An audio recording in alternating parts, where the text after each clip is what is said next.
Today I'm going to talk about Istria, which is a peninsula in the Adriatic Sea. Croatia, Slovenia and Italy share a complex history, so let's get to the bottom of why Istria is not part of Italy. The Romans conquered Istria in 178-177 BC and left behind the port of Pietra Iulia, the Forum and the amphitheatre in modern Pula. The Italian Istrians derived from this period of Roman occupation.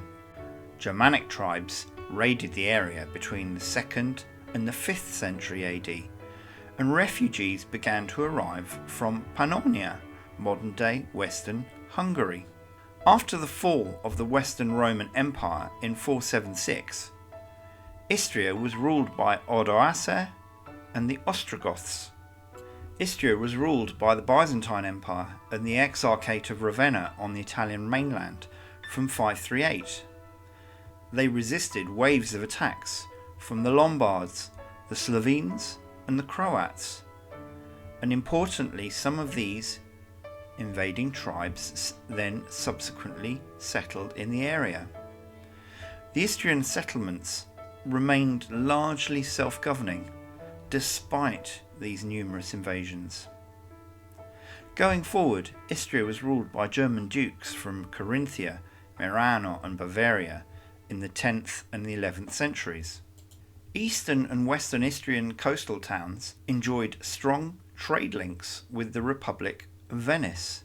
Other areas like Pula, Koper and Isola were not so close to Venice and revolted unsuccessfully against these close Venetian ties in 1145.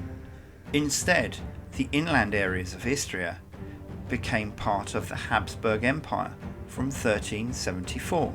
After the fall of the Venetian Republic in 1797, Napoleon swapped Venetian Istria and Dalmatia to Habsburg Austria in return for what are the modern-day Netherlands and Lombardia, the Italian city-state of Milan.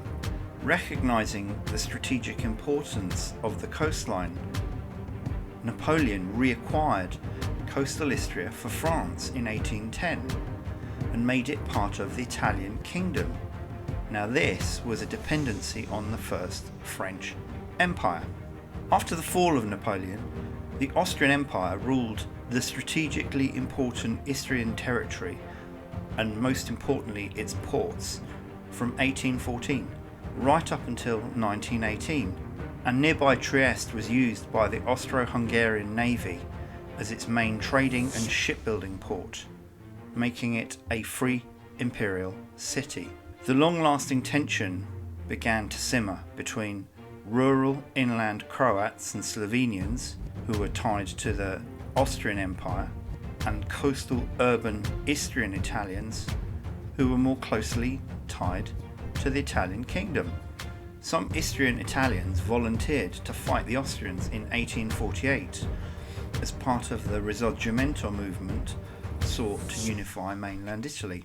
After the Third Italian War of Independence, Istria, Trieste, Gorizia, Gradisca and Fiume remained part of the Austro-Hungarian Empire. The Austrians saw the Istrian Italians as enemies and stoked nationalism amongst the Slovenes and Croats. They were trying to resist the clamour to join the Kingdom of Italy.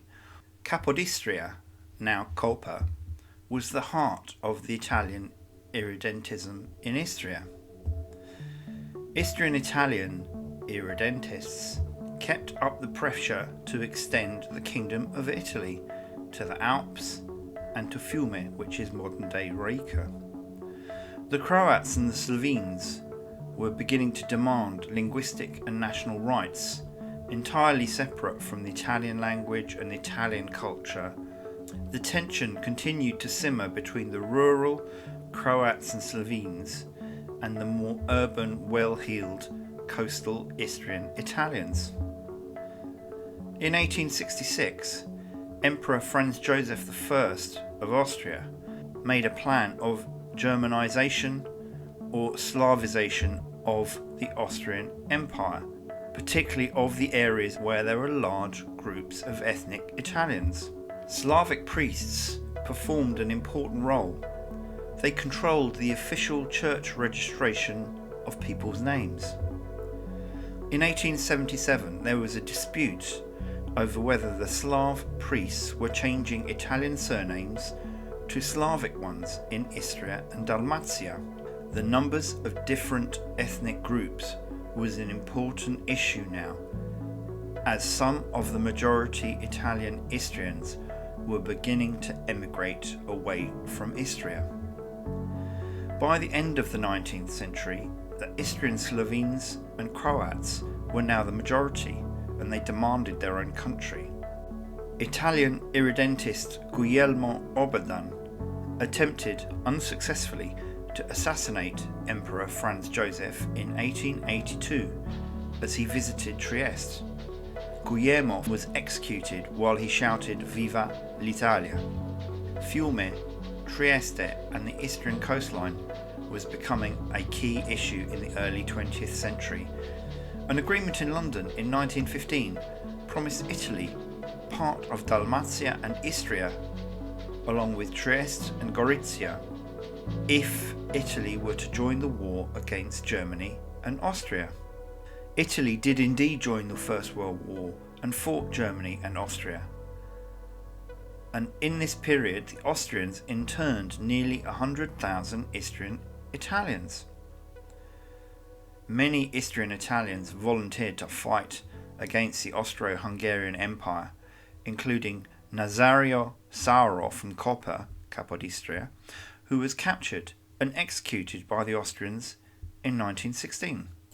After the Great War, World War I, had ended, the US President Woodrow Wilson recognised the sensitivities over Fiume and made a hotly disputed offer to make it an independent city. Istria remained part of the Kingdom of Italy between 1918 and 1947, but irredentists like Gabriele D'Annunzio led attempts to reclaim Fiume, the Free State of Fiume, with violence on the grounds that Italy had been shortchanged on what had been promised in 1915.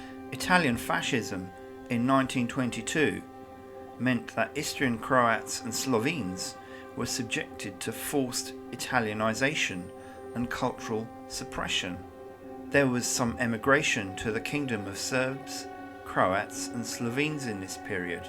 People like Bishop Juraj Dobrila resisted this Italianization and continued to campaign for national rights for Croats and Slovenes in Istria. The defeat of Italy in the Second World War left the Yugoslav partisans in control of Istria. Istria was incorporated into the Yugoslav state. 1947 saw the Free Territory of Trieste divided between Zone A, administered by the Anglo-Americans, and Zone B, managed by the Yugoslav military administration.